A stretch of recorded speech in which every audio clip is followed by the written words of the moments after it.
Welcome to Messy Liberation, the podcast that dives deep into feminism, business, and personal growth. I'm Becky Mollenkamp. And I'm Taina Brown. Get ready for another messy conversation through the eyes of two intersectional feminist coaches. Let's get messy. Hi, how are you? How are you? Same. Big same. As I'm sitting here, I can hear Luna whining downstairs because she lost her food. Lost it? Yeah, she does this thing where she'll when it's time to eat, we'll put the food in front of her and she'll take a few bites and then walk away and then forget where her food is. And then she'll just pace and whine and we'll have to pick her up and put her back in front of her food. And I don't think she's blind. She's losing her eyesight for sure, but I don't think could also be some dementia blind. that happens with older dogs. Yeah. But it's you can't smell your way back to it. I thought your smeller was supposed to be better than ours. Yeah, that may not be true once you get to be an old lady like her. Yeah. Poor thing. So our days lately are just filled with a whiny dog. And my days are filled with a lovely child. I won't call him whiny. And I feel like I have taken on the role of professional chauffeur. And it's because it's tiring. Summer.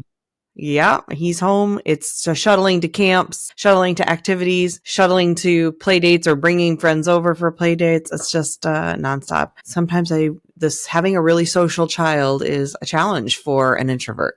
Yeah. What do you during play dates? Do you hang out with the other parent or what does that look like? Thank God not anymore. No, when they're little, yes. But now that he is old enough and we all have got to know each other and develop trust, now it's, here's my kid, I'll be back. Yeah. Or, right now he has a friend over and they know us. We spend enough time together and have over the years that now it's all right, I'll just take your kid. We've had all, at this point, we've had all the conversations about, are there guns in your home? And have seen them parent and have seen them around our own children, just have enough information, know kind of how they show up in the world that it makes it easier to do There's that. Trust. Yeah. And the hugs is working, which is why this is all on you. Yeah. And because he's bringing extra money into our, he's doing an extra contract this summer school. Okay. So to help contribute financially. And so then, yes, more falls on me. But in July, he'll be off and he'll get to do more of the shuttling. They'll spend a lot of time at the pool, whatever. It just makes it a challenge to do work right now. But also, I'm in this weird place where it's I don't even know what I want to work on. So I've been just listening to a lot of books. I think I read 14 books in April, 15 books in May, and I'm finishing book 9, about to start book 10. And it's 12 days into the month. So I'm just churning through fiction. Oh, I was going to ask, was it fiction or nonfiction? Almost all fiction, although Careless People by Sarah Wynne Williams, which is the Facebook whistleblower kind of book that came out earlier this year or end of last year. I think it was earlier this year. Holy moly, is it good. It is nonfiction. It's her sort of memoir, her experience of getting a job at Meta and everything all the work she did with them until she left. And specifically around Meta's role inside of politics and world politics and their real lack of understanding from the start of the fact that Meta, well, at the time, Facebook, was this powerful force that would have a big role in what's happening in global politics just simply by providing a platform for people's voices, right? And then her trying to help them see that. And it is so good because it's nonfiction. It reads like fiction. It reads like a really gripping novel about corporate greed and corporate stupidity and all that's wrong with capitalism, unchecked capitalism in America, but it's real. And so anyway, I highly, highly recommend it. But other than that, I also read Paper Doll by Dylan Mulvaney, the trans woman from TikTok that gained a ton of fame and got in, had all the issues around the Bud Light thing that led to Kid Rock and all the others shooting guns up. I read her book, and then I read I Wish My Mother Were Dead by Janet. I'm Glad My Mother's Dead. I'm Glad My Mother's Dead. Yeah, I wish. I'm glad she's dead. By Jeanette McCarty, or however you say her name. The comedian. And both of those were actress woman. Yeah. And both of those were really good. So I'm trying to read maybe one kind of memoir or nonfiction piece or something But I find that nonfiction slows me down typically, but all three of those were written in a way that was more interesting. Yeah, there's more narrative. Yeah. Just it's not like learning so much, Yeah. you know? Yeah. It's not like a business book or Yeah. But can I tell you the best book that I read? Yeah, absolutely. It's a book by Rainbow Rowell, who apparently wrote that huge book Eleanor and Park, which I didn't even know. Yeah. Which I've was heard of YA. Like she's mostly written YA, but she wrote a rom-com romance, whatever kind of book called Slow Dance that someone on Blue Sky recommended to me. And it is my new favorite romance book. It's heteronormative, but it was so beautiful in the way it was told. It was like what I want with romance. So much of what's out there in romance is like smutty stuff. And hey, all the power to you. I love that people like that. I think it's great. I'm sure it's my own puritanical stuff, but I get deeply uncomfortable. And I just really, yeah, I don't like. Let's stop there. Let's explore. I'm sorry, but I do. I get really like, but also I'm the same way, like in love scenes and stuff and sex scenes on movies. I'm just like, can we just imply that it's happening? I know what you guys are doing. Yeah. Why do I need to see it? Like, go do the thing. Yeah. We know the deed was done. You can show me the like sort of the little bit of lead up and then maybe the post-coital glow, but I really don't need to see it. Post-coital glow. Yeah. But do I need to see the coital itself? Not really. Like, I'm not a big fan of seeing that. I get uncomfortable.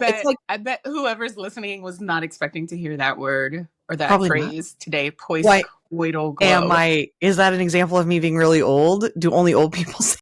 I mean, it's a very clinical term. Oh, you think? What do you say for the after sex? What would you say? I would just call it afterglow. I would just call it afterglow. I think that's more of like the general lexicon in terms of just. Is it? Most people talk about it. Yeah. Truly, I thought post-coital glow was the lexicon. I'm old. Listen, I'm old. It's fine. Anyway, it is the same to me as when I see people like PDA.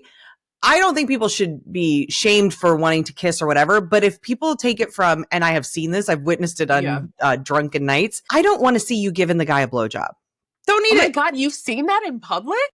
Oh yeah. My friends and I, and in fact, I say I don't want to see it, but none of us could look away. Like it was in front of this bar at like, 1 a.m. in the morning, and obviously everyone was very drunk. And my friends and I, we came out from the bar and we're like, she's like literally just on the street in front, like giving this guy a blowjob. Like, okay. And we all were like, it was this like, a train wreck kind of thing where you're like, can this actually be happening? And like, I shouldn't be watching this, but I can't seem to look away. But generally I don't need to see it. Right. So like, I think when I see people kissing out in public, okay. But if you're going to start like, if we're moving into second base and third base, like I don't want to see it. I don't want to see it on TV and I don't really want to read it. I think it's great for people who love it. I think that's wonderful. It's just not for me. All that to say, finding romance. You couldn't look away at the. Well, I couldn't. Well, that's just why if it's in the book, I'm going to listen to it, but I'm going to feel all kind of gross about myself for having done it in the same way that really? Cause it would be one thing if I were seeking out that experience in order to have some sort of release for myself. That's fine, but that's because that is what the experience is about. I feel like it feels weird when, but when I'm like, trying to just enjoy a story and now suddenly it's like this whole thing has gotten there. I'm like, it feels too personal and I'm like, I don't feel like I'm supposed to be here for this. You know what I mean? In the same way where I'm like, you guys like a kiss, fine, I can watch you kiss. But like, if you guys are going to start going to third base, like, I don't really think I'm supposed to be in the room for that. And that's kind of how I feel when I'm reading a book, because it's not what I went into it for. I think if you're going into it for that, and like part of that is like, I want to hear that because I want to get something from it. Cool. Like, I think that's great. It's just not what I go into romance for. I'm going into it the same way I would go to see a rom-com, in the same way that when that rom-com becomes borderline pornographic, I'm like, that's not why I'm here. I just want like a lovely story. And now I'm feeling like I'm not supposed to be a part of this that's happening. Like that should be, that's an intimate thing that you two should be experiencing without me there. And I can't remove myself in that way. Like I'm always feeling really uncomfortable. Like I'm not supposed to be, even though I know they're not real people, I'm still like, that's what I was about to say. I was like, it's different if it's like real people in public, like in real life. I'm like, okay, if the PDA gets too hot and heavy, I'm like, take that somewhere else. Like none of us consented to this. Right. Like, that's between Well, see, that's how I feel y'all. like if I'm watching a show, I didn't consent to like having to watch you two do it. Like, I'm okay with you having a little kiss, letting us know, hey, we're about to go do it. Cool. And then like afterwards, like, wasn't that great? Cool. But like, They're not real people.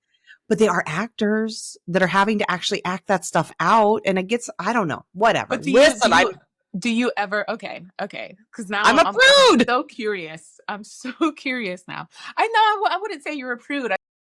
I feel like there's some exploration that could happen here. Maybe you are a prude, maybe you're not, right? Like, I don't actually think I'm a prude. I just okay. think for me, it's mostly about expectations and Okay.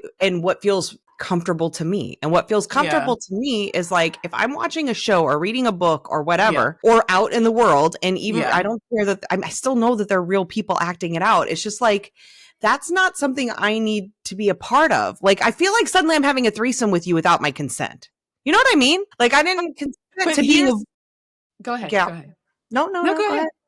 I just am saying I don't consent to threesome with you. Like, if I'm going to do that, then that's like, I want to be the one who decides who's in the room and what we're doing. And I'm not a big fan of like, well, now you all are getting naked. Oh, I guess I have to sit here and watch you. Okay, well, I didn't really want to do that. I have so many questions. I was just trying to tell you what I want in a romance book. Let me tell you that first, and then we can come back to this.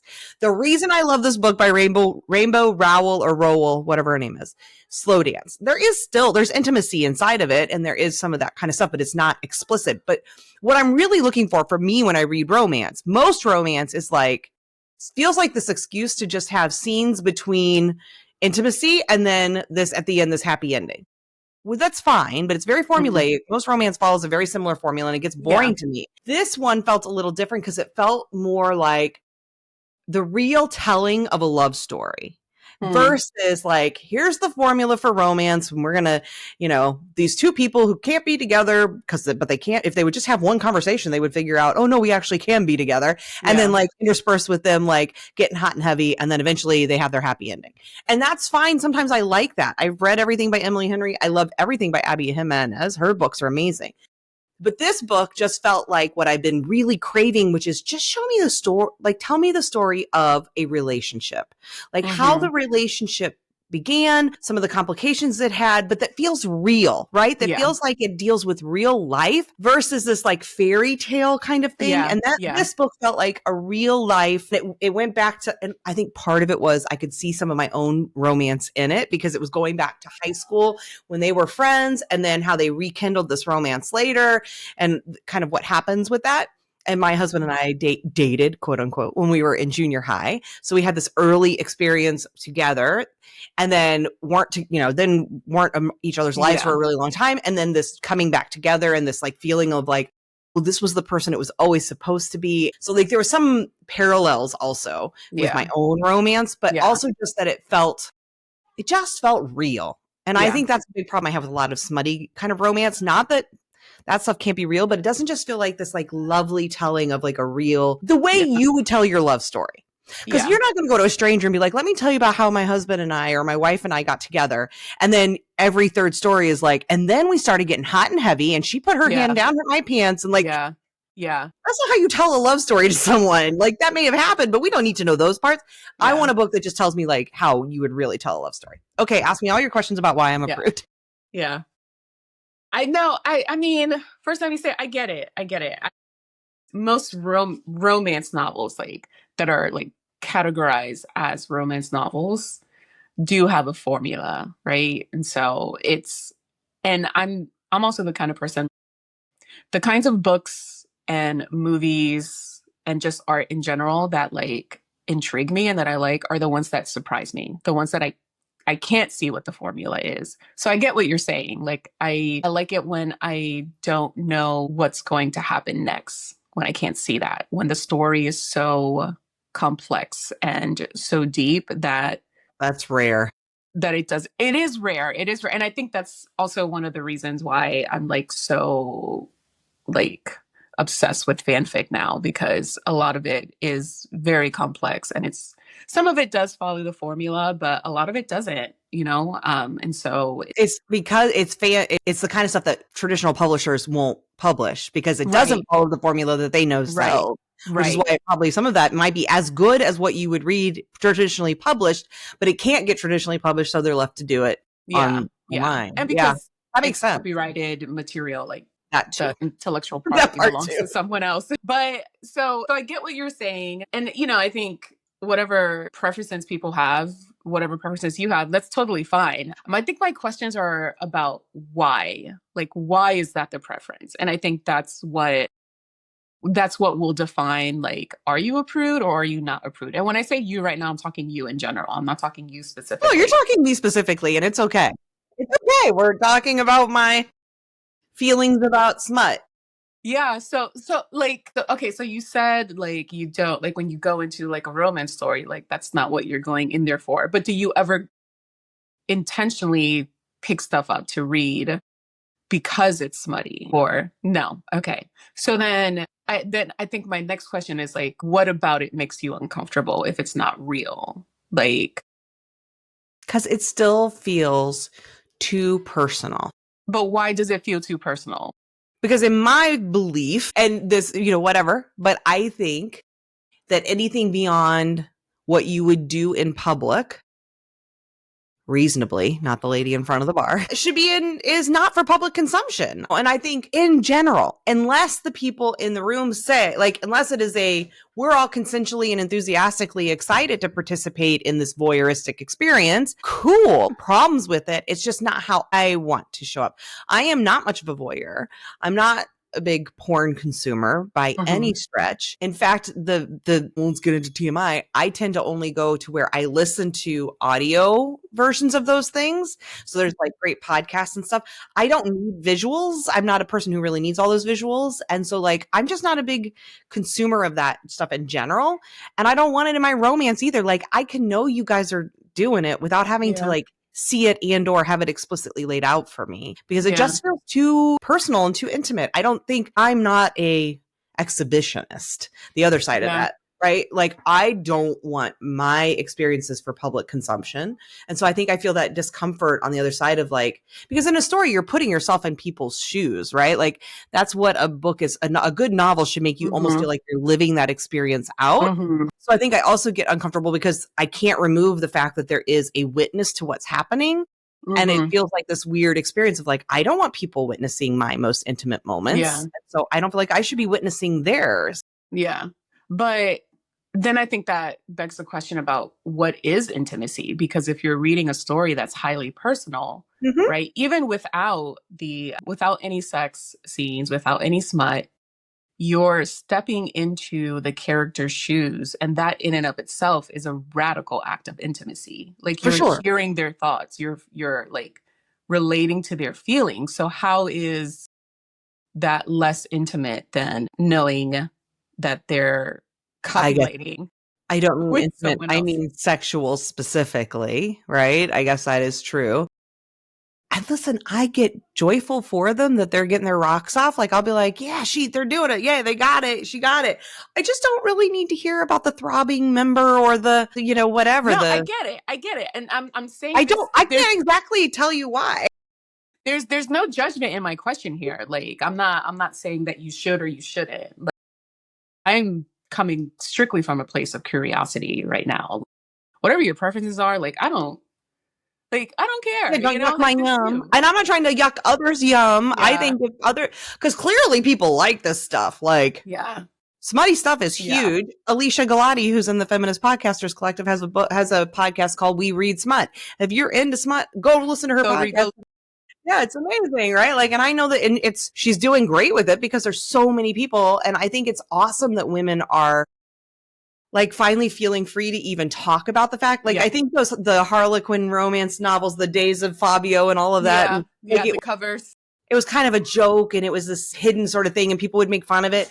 And now I feel like women have come very far where it's like, we want to hear these stories. We like these stories. There's no shame in it. Let's even talk about it. Let's have we're going to have reading groups about it, whatever. Like, and I love that I think that's progress. It's just my personal preference that I don't particularly enjoy reading about, listening to, seeing explicit sexual acts. It just makes me uncomfortable. I enjoy participating in them in my own life, but I don't want others to watch it. I don't want others to see it. And then I also don't want to see it for them. I think it's lovely that people have great sex lives. Everyone should have a wonderful full sex life. I just don't need to know all the details. Yeah. But, you know, also back when I was single, like I would talk to my girlfriends about the size and shape of my partner's private parts and everything else. So like I can be a bit of a hypocrite in this as well. I get that. Yeah, I mean, no, and I don't. I don't know. I'm coming from a place of curiosity, you know, and because you like to read smut. Like no, you're not necessarily. No, I don't pick something up because it's smutty, but I know that that's part of the experience. So I'm not grossed out by it, or not. I don't want to say grossed out, but I don't. It doesn't bother me. It doesn't bother me. Like I'm okay with it. I reduce my rating. So I've been rating all the books I read on a Becky scale of 1 to 5, mostly so that if I tell people about them, I can remember like, oh yeah, I love that one. Or I use it to tell AI like, hey, these are the 5 best books I've read in the last 3 months. Give me some that are similar. I'm really trying to find this like genre I like. Yeah. And so definitely I usually take off 1 star just for if it's a book that ends up containing a lot of graphic stuff. Yeah. I just listened to a book called First Time Caller, very much the like formulaic romance. It was fine, but it definitely went down a star for me because it was very like, there was some pretty graphic stuff about their body parts and experiences that I was just like, it's okay, not for you.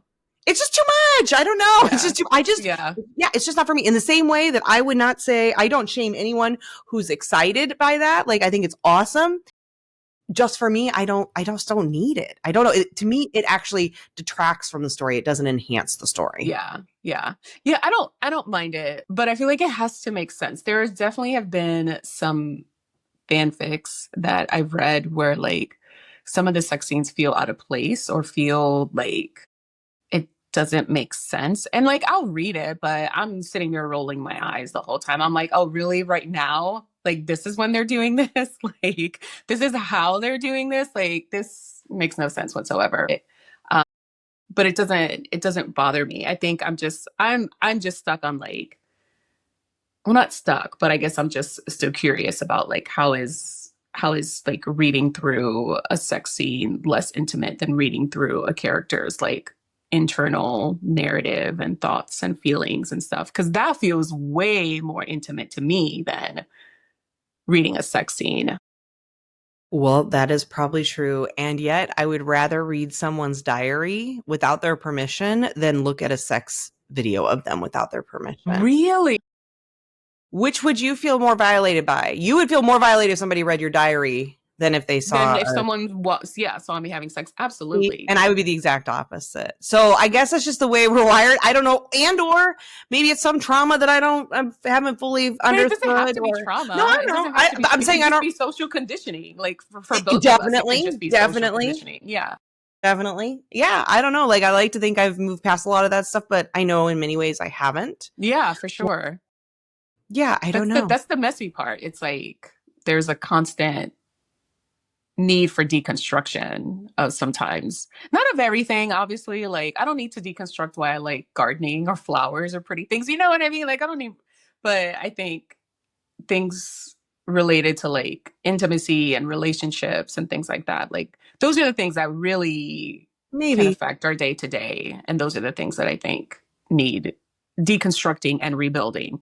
I think if it were that I was in my own personal sex life being like, oh, I can't talk about that. I can't do that. I don't want, whatever, like all this discomfort, I would definitely agree. That is not at all the case. Like I've been very free and have explored a lot of things inside of my own sexual experiences over time.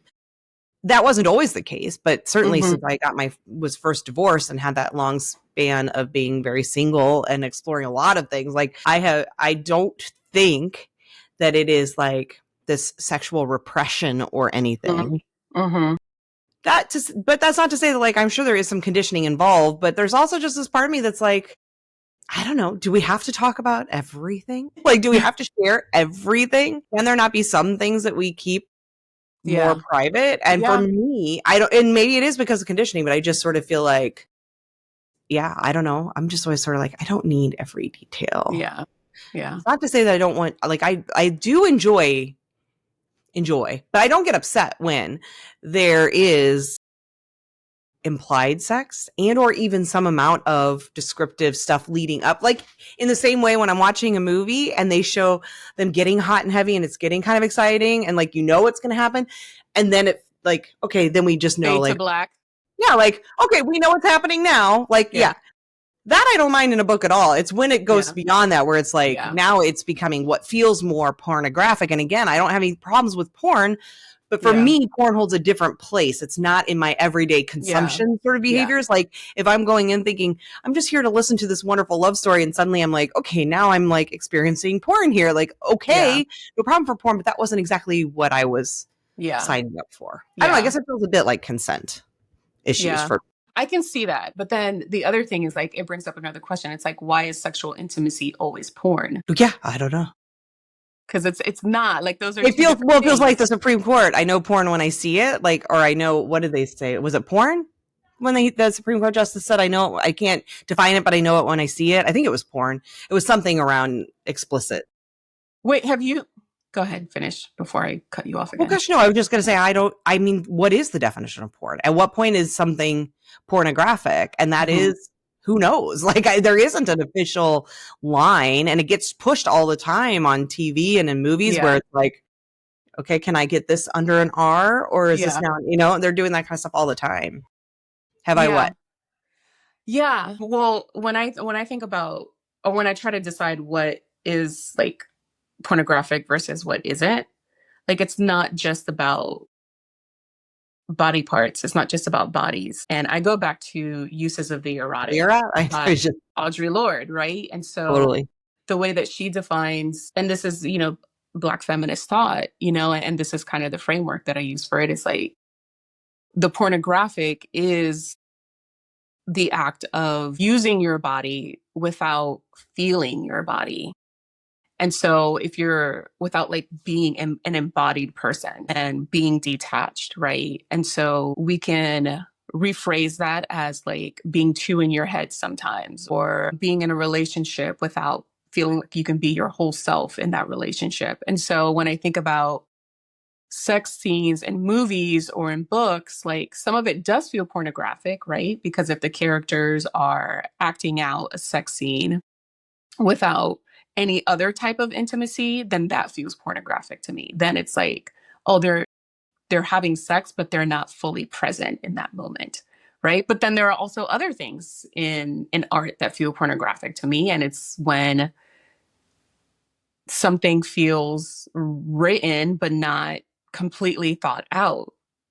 That feels pornographic to me, because it's like there's really no way for me to be present in this story because it was just like haphazardly put together. Yeah, it makes me think of violence too, right? Where there are forms of violence, especially, so like, I think it feels a little bit like the difference between British and American approaches to violence, where when I watch British stuff, it doesn't feel pornographic, the violence, right? It feels thoughtful, and not the violence is ever like, okay, but it feels like there's an emotional response to violence. Like it doesn't go unnoticed. It doesn't go without feeling. Intentional. Yeah, and there's thoughts around it. There's feelings about it. Where in America, you can watch a movie where there are literally thousands of people killed without anyone even noticing or saying a thing about it, or feel a moment's like sadness about it, right? No one's upset. And that to me is sort of that difference between pornography and like, not that violence is erotic, but that it's like full of feeling. And I think like what Audre Lorde talks about is the one being something we experience, like a thing that's happening to you versus a thing that you are fully immersed in and engaged in, and that you are receiving something from, right? Like being used versus embracing it. And I do feel like that's why there's porn that is more erotic porn, and it's only called porn because it's full nudity. And that is to some degree or full penetration, or, you know, whatever. there's like sexual acts, but then again, what's a sexual act? Kissing is a sexual act, or can be a sexual act, but it's also not always a sexual act. Yeah. So. It depends on the intention, I think. It depends on the intention. And so I think then it becomes in terms of like the consumption of art, right? Which is film, movies, like literal art, like then using that framework of porn, then it becomes something that's about me and not about the thing that I'm consuming, right? Because then it's like, if I'm reading, I mean, it is still about the thing that I'm consuming, but it's also about me, right? Because if I'm involved in this process of consumption of this piece of art, whether it's literary or visual or whatever, then the way that I engage in it can also be pornographic or not, right? And so if I'm engaging in something and I'm not fully embodied in that moment, regardless of how it was created, right? And so then it's like this relationship that I'm having with the thing that I'm consuming. And so the thing in and of itself can or cannot be pornographic, but also how I relate to it, how I consume it can also be or not be pornographic. And I think that's why this whole conversation has been so curious to me, because then it's like, then not that it makes me question, but then it just makes me think more about how I'm consuming things, like when I'm reading my fanfics or when I'm watching TV or when I'm, like watching movies or whatever, like, am I being fully present in those moments? Like, am I feeling embodied in those moments, or is it like an escape for me? And in that way, I'm not being completely present. And then in fact, it becomes a pornographic experience for me, as opposed to something that I'm like really feeling. And I think that's also why I'm really drawn to stories that do make me feel, right? To the concern of my wife, like literally sobbing uncontrollably, watching movies or reading fanfic. Yeah, I'm not going to sleep. She's like, oh my God, are you okay? Do you need to take a break? But it's like, it's because it's making me feel so much that I feel fully present, and it doesn't feel like this pornographic experience for me. It doesn't feel like this detached, disembodied experience. Well, and that might be why this one book in particular that I'm thinking, because these are two different experiences that I read maybe right back to back, actually, I'm not sure, or very close to each other. So the one is First Time Caller by B.K. Borison, and it was a fine book. So BK, if you're listening, it was fine. There was nothing wrong with it, but it definitely felt much more like the formula that we're very used to at this point with romance books, of like these two people who are kind of like each liking each other, but they aren't sure if the other likes them. And so like, it's this annoying thing where it drives me crazy, because I'm just like, if you just had the conversation, if you just said, hey, I like you, do you like me? This whole book could be avoided. But then it's also like, then there's not a book. And so that's my own stuff I put onto it. But it's just like, I get really annoyed with that formula. So it was formulaic. And so the sex inside of it was more graphic than a lot of other books, I will say. But I also think because it felt so formulaic and I just was not emotionally invested, perhaps that is part of the reason why it felt far more like pornographic to me than the experience I had with Slow Dance, which was by Rainbow Rowell, because that book was not that formulaic thing. It felt much more of this like truthful narrative around what a relationship can look like, even though it had some similarities in a way of these two people who weren't sure if they liked each other and then found each other or whatever. But I just was so much more engrossed that in the parts where it did become more intimate, I think I thought of it as more intimacy versus it like taking just me out of the story, right? Instead of enhancing the story. And it probably was, some of it was about my emotional investment. And honestly, in a lot of the cases, that's probably true, because the ones that I feel most like okay with where the intimacy shows up is in books where I'm much more like the books that I'm like emotionally invested. These characters have got me, and the story really, I'm in it. And that's usually not the formula stuff. Yeah. So that's probably true. I was going to ask you something. So we got there. I just forgot. Yeah. What's your moon sign? Do you know what your moon sign is? My moon? Is that, that's not my sun. Hold on. I can tell you in 1 second. I think my moon, if I'm not mistaken. Okay, hold on. I think it's, what's the one that's so fiery? Scorpio? But that would be probably opposite of what you're thinking, right? My moon, my moon's Libra. My ascendant is Scorpio. So I'm a Pisces Scorpio rising with a Libra moon. So what does that tell you? I would say. Libras are about balance. Like they like. Maybe I need a balance between my smut and my like love. No, I'm just not that you need the balance, but I'm trying to see how that's like embedded in how you approach romance. And so, okay, that's Why? interesting. What's your moon? My moon is Pisces. Oh, well, see, I'm a Pisces sun. Yeah. And Pisces, like your moon is about like it's your emotional life. Like it's how I'm you navigate your emotional life. very stereotypically Pisces in a lot of ways. Yeah, I can see that. Yeah.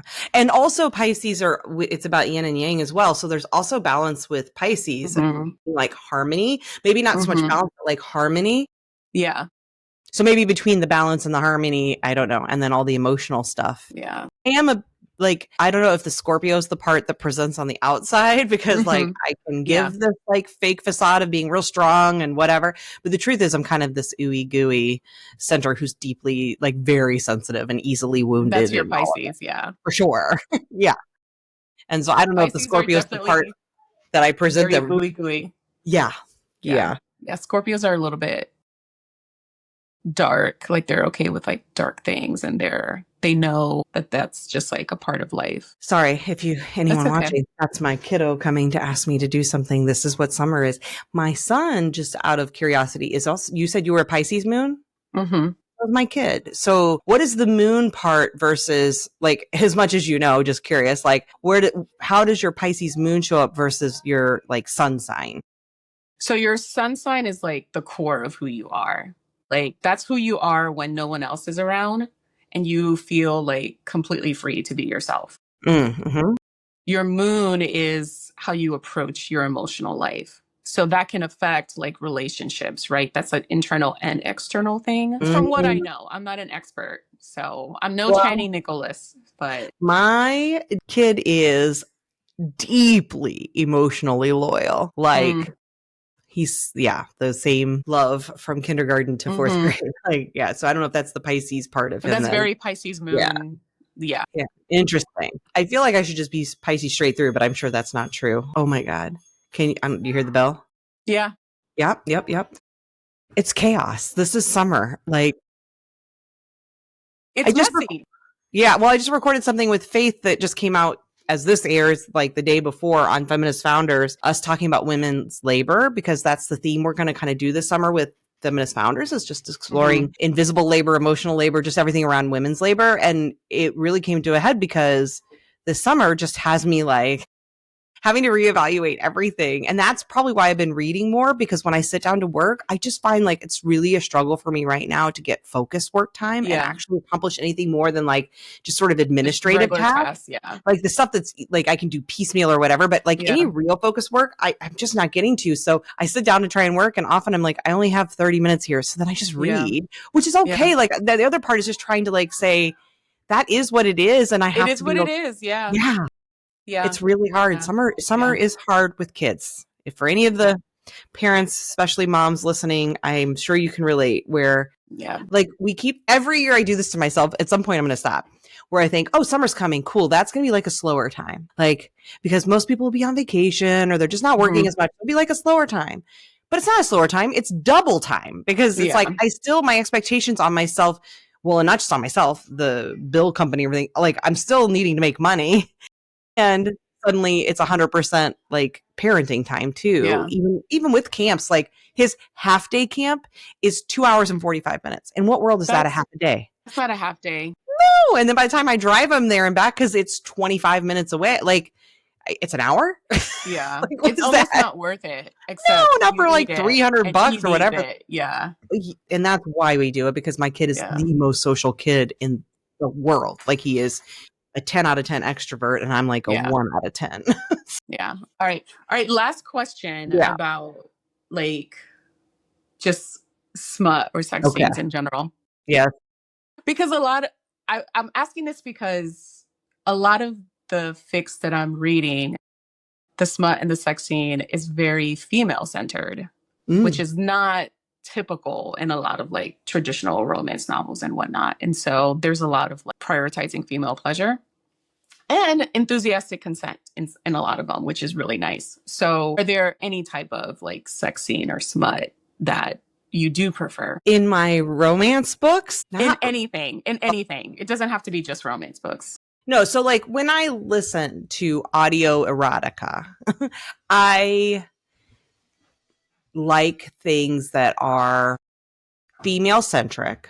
Not meaning that all the characters have to be female, but that the woman is sort of taking charge of her own experience. So like that it's about her and her needs, not that it's, that she's just there, right? Because that's what I think is very pornographic and what we're used to inside of heteronormative stuff is the man's needs being centered and the woman is like an accessory or just a tool to make that happen. Yeah. So I kind of prefer something that flips it on its head almost even where so like it's woman centric and if there is a man involved, like he's not much of the story.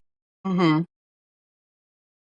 I also like inside of romance books, I really like emotional men, I think, because it gives me some idea that maybe they exist, which is really not fair. But I really like feminist, emotionally intelligent kind of men that are very much focused on her pleasure, right? So this is about you. This isn't about me. We'll take our time. What do you want? That kind of a thing versus it being like, and I think that might be part of the reason I didn't like that First Time Caller book is also big. And not that I also think there's nothing wrong with it. And I sometimes like it's just not your preference. Him taking charge, whatever, that can be great. But for some reason in a book, it starts to like, it gets me that like, ooh, is this written by a man? Or like, it feels too expected. And I don't love that. And in that book, it was very much like the whole thing was, I'm taking charge. And she liked that. So it was okay, but it just didn't do it for me. Yeah. A lot of the fanfics I read, there's an emphasis on eating cunt. So they also said that in that book, which is also like, that's fine. I don't mind the word cunt. Maybe I do. What word do you prefer? Like pussy? Yeah. Is that also my age? I think that's an age what the younger kids are doing. Yeah, because I just looked to see, because I was like, okay, so is this BK Boris a man or a woman? She's a woman. She looks very young. So I think maybe that it's generationally just not the book for me, right? Like I love Abby Jimenez books. She's probably much closer to my age. Yeah. So there's just some differences that happen, and like more power to these millennial and actually I guess probably Gen Z kids that are like, hell yeah, eat my cunt and whatever. Like that's great. And also like, I don't know. Yeah.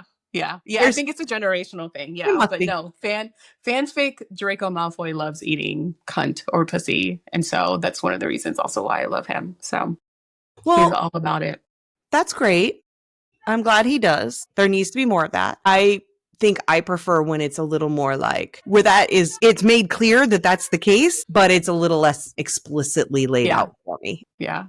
And yes, you know what? I know this is all probably just cultural conditioning and showing my age. But it's okay. It's not harming you and it's not harming anyone else. It's a comfort level that whatever. I don't know. Maybe I want to get past, but maybe I don't. Yeah. Because it just takes me out of things. And until I deal. You get to decide. There you go. That's where the agency and the power lies. Listen, I didn't know that we were gonna talk about my whatever this is. Our Becky, well, it feels more like my prudishness, and that's okay for the whole world to understand now.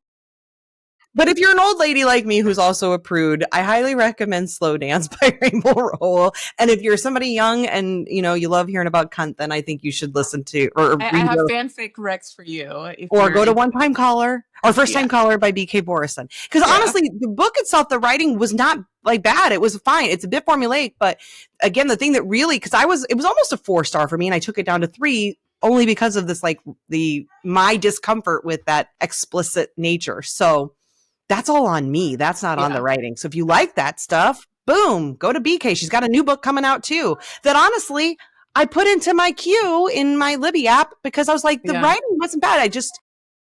And maybe I need to keep challenging myself a little bit. And so I'm going to listen to her new one that's coming out and we'll see. Yeah. Yeah. And if you like Harry Potter fanfic with a really great redemption arc and an emotionally mature, in therapy Draco Malfoy who loves eating cunt, go read Remain Nameless by Hey Jude 19. It's It's a really good redemption story. It's a really good healing story with a lot of cunt eating. You know, here's what's funny too, just on the cunt thing. And boy, this one will be marked explicit. I love reclaiming that word for like adjective about women. Like, oh, you're such a cunt, or that was cunty behavior, or like, but not as like a noun. But almost like in a good way, like, oh, I love her, she's so cunty, right? Like that I love. But yeah, the noun, I can still feel it every time you say it. I'm like, you're like, that's like really uncomfortable for me. And so clearly that is some stuff to work on. All right, well, we got to go because you got to go. I do. I got to go feed these hungry kids. Y'all. Thank you. Well, I won't lie either, Tiny. There's a part of me that's like, do I really want to even put this episode out into the world? Because I'm so uncomfortable about it. But we're going to do it because that's messy and that's the way it is. Thanks for listening to Messy Liberation. Will you please take a moment to subscribe, rate, and review wherever you listen? I know people say that all the time. And if you're like me, often you just go on to the next podcast. But truly, taking that moment to do that will really help us reach a wider audience. Thank you so much for your support and for listening today. Until next time.